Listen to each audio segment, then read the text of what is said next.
lagi, saya dari Ambarawa Beatbox. Di sini saya akan memberikan tutorial tentang hook snare yang suka dipakai oleh K-pop.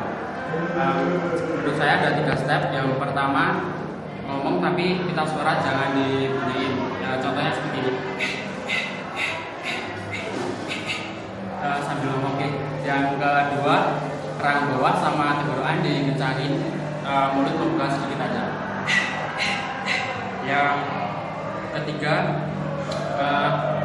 seperti orang batuk.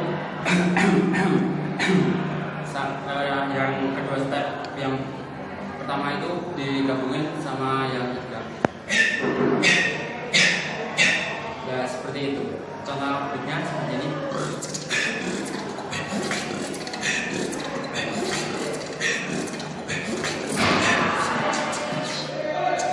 Ya kalau mau lihat tutorial di low sound effect, tinggal klik di bawah ini punyanya Aldo Ruby Permanapta. Dan yang suka parkour jangan lupa klik di sini juga.